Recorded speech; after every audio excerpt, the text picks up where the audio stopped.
السلام عليكم ورحمة الله وبركاته. أهلا بيكم متابعين قناة هلا شانل. ازيكم حبايبي؟ يا رب تكونوا بخير إن شاء الله. النهاردة مع بعض هنعمل مربى الفراولة اللي مش تاخد معانا في ثواني، ربع ساعة بالكتير.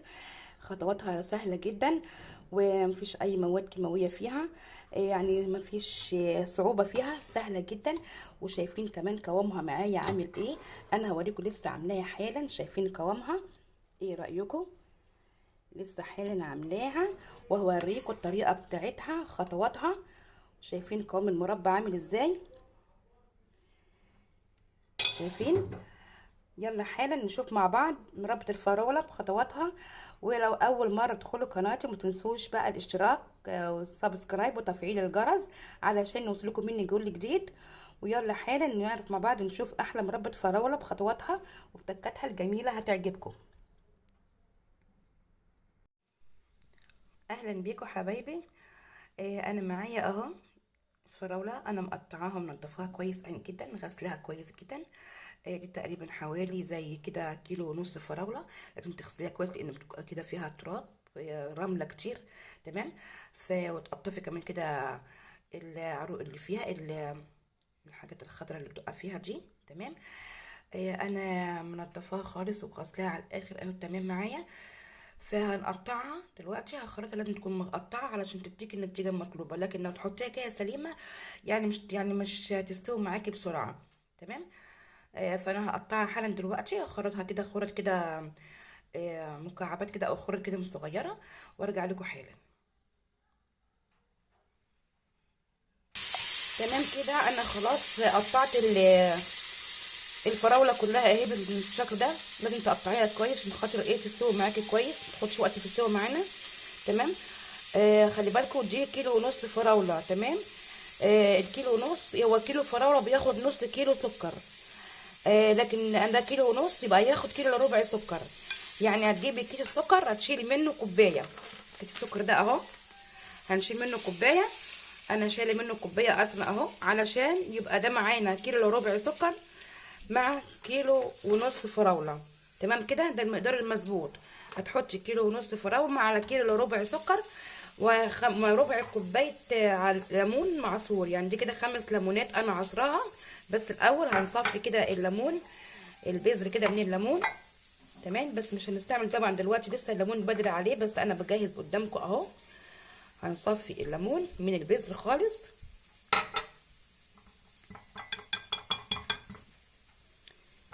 كده. معايا ربع كوبايه ليمون. تمام كده اهي، ربع كوبايه ليمون زي 5 ليمونات. انا عصر 5 ليمونات تقريبا اهو.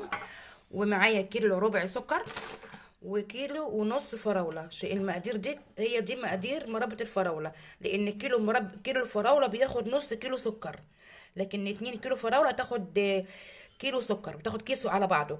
لكن ده كيلو ونص فراوله. الكيلو ونص فراوله بياخد كيلو الا ربع سكر. يعني نجيب كيس السكر ده هتشيل منه كوبايه، مج كده كبير بتاع ربع كيلو، هيديك النتيجه تمام مظبوطه. ومعانا كمان عصير الليمون، ربع كوبايه ليمون. تمام اهي 5 ليمونات معصوره، من غير اي مواد حافظه، من غير اي حاجه خالص، كل حاجه اهي معانا سهله جدا. بقى يلا بقى نشوف الطريقه مع بعض ازاي. معانا اهي جبنا الحله، وادي هنحط الفراوله. تمام. وهنقيس بقى، هنعاير 3 كوبايات سكر، 3 مجات سكر، علشان يبقى معانا المقدار مظبوط. ال3 مجات سكر بكيلو الا ربع، لان المج بربع كيلو سكر. ادي اول واحد، تاني،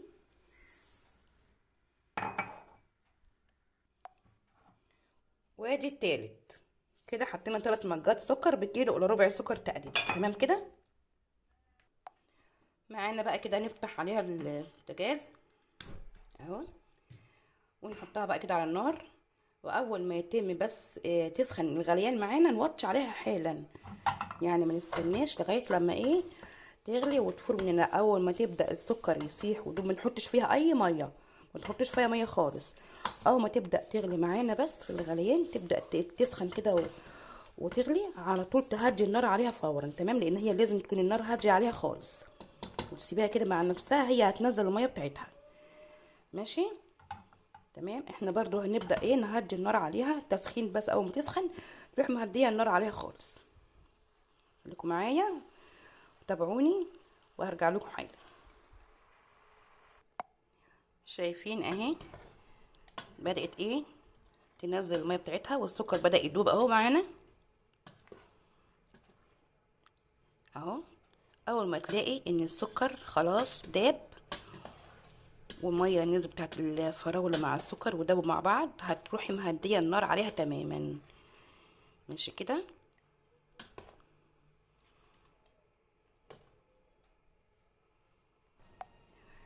شايفين حضرات انا دلوقتي هبدا اهدي النار عليها خالص، لان خلاص كده بدات في الغليان، او علشان ما تفورش مني لازم اهدي النار عليها خالص، لانها لازم تسوي على نار هاديه.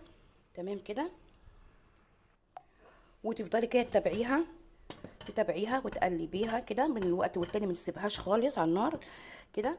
يعني من غير ما تقلبيها، وكل لما تطلع الرغوه دي اللي على الوش، تطلعي الرغوه دي من على الفراوله كده. تمام. اول ما تكون رغوه معاكي على وش الحله كده، على سطح الحله، تشيليها على طول، لان الرغوه دي ما بتبقاش كويسه في المربى. تمام. هنغلي معانا اهي وتكون الرغوه بتاعتها، ونروح شايلين كده الرغوه، وتستمري في التقليب لغايه لما تلاقي ان الفراوله خلاص دابت مع السكر خالص، وبقت قوامها كده جميل. وبعد كده بقى نبقى نبدا ايه نضيف الليمون. دلوقتي مش هنضيف الليمون خالص. تمام. لغايه لما تستوي خالص تدخل في مرحله الغليان، احنا هنبدا بقى نضيف ايه عصير ليمون.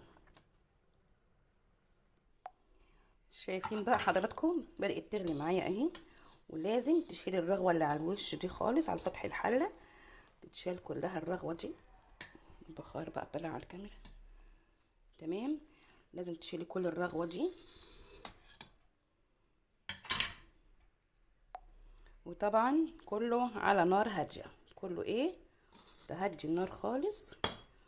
واول ما يكون معاكي الرغوه على سطح الحله كده، هتروحي ايه شايلاها. تمام. صراحه ما فيش اسهل من عمل مربى الفراوله، في ثواني بتتعمل معانا اهي.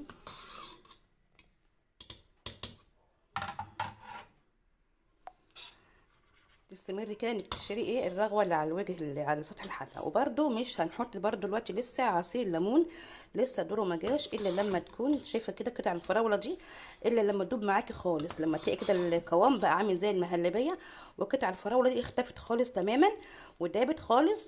تمام. هتروح ايه ضيفه عصير ليمون. لسه قدامنا بس كده خطوه واحده على اضافه عصير الليمون معانا. خليكي معانا عشان تعرفي الطريقه السليمه. كده بقى ايه دلوقتي اقدر احط عصير ليمون، لانه شايفين قطع الفراوله دابت خالص اهي، اغلبها ايه كلها دابت خالص. شايفين بخار بقى جاي على الكاميرا معلش. كده بقى نبدا نحط ايه عصير ليمون.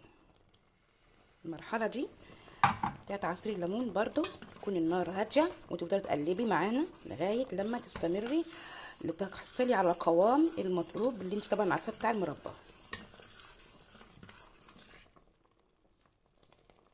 شايفين قطع الفراوله دابت خالص اهي معانا. وبرده تستمر اي رغوه تشيليها من على سطح الحله كده بالطريقه دي.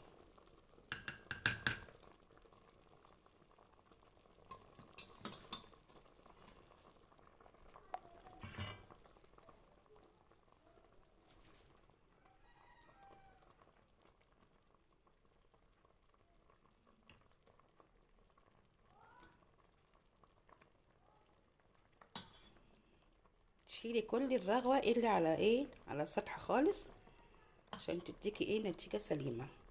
شايفين بقى قوام المربى بقى معانا عامل ازاي. استمري برضو في التقليب، ما تسيبهاش كده على النار وتسكتي. استمري برضو في التقليب، ما خدتش معانا ربع ساعه، ما خدتش. شايفين وبدات تستوي معانا تبقى زي الفل. خلاص كده كده المربى جاهزت معانا. شايفين قوامها عامل ازاي ما شاء الله، جميل جدا. شايفين كده بقى ايه خلاص استوت معانا في اقل من ربع ساعه. ما خدتش معانا ربع ساعه كمان، استوت في ثانيه معانا اهي.